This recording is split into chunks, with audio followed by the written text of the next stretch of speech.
மாண்புமிகு பேரவை தலைவர் அவர்களே, என்னுடைய தளி தொகுதிக்கு உட்பட்ட தேன்கனிக்கோட்டை பேராட்சியில் 16வது வார்டில் பிஜி தொட்டி பகுதியில் மிகவும் பழமையான சிதலடைந்த மேல்நிலை நீர்த்தக்க தொட்டியில் நீர்க்கசிவு ஏற்படுகிறது.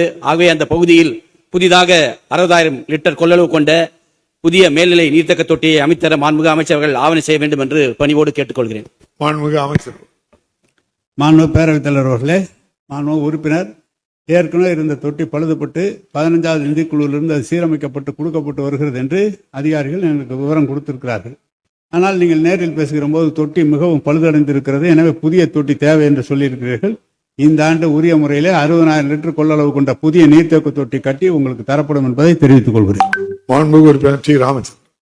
புதிய மேல்நிலை நீர்த்தேக்க தொட்டி கட்டித்தரப்படும் என்று அறிவித்த மாண்புமிகு அமைச்சர்களுக்கு நன்றியை தெரிவித்துக் கொண்டு, மேலும் என்னுடைய தேன்கனிக்கோட்டை பேராட்சியில் குறுகிய சாலைகள் இருப்பதால் அந்த பகுதியில் சுற்றி ஏராளமான தொழிற்சாலைகள் இருக்கின்றன, பள்ளி கல்லூரிகள் இருக்கின்றன, கடுமையான போக்குவரத்து நெருக்கடி ஏற்படுகிறது. ஆகவே தேன்கனிக்கோட்டை பேராட்சியை சுற்றி வெளிவட்ட சாலை அவுட்டர் ரிங் ரோடு அமைத்தர மாண்புமிகு அமைச்சர்கள் ஆவணம் செய்ய வேண்டும் என்று கேட்டுக்கொள்கிறேன். மாண்புமிகு அமைச்சர். மாண்புமிகு பேரவைத் தலைவர் அவர்களே, பெரிய அளவில் ரிங் ரோடு போடுவதற்கு நிதி எந்த அளவுக்கு இருக்கும் என்று எனக்கு தெரியவில்லை.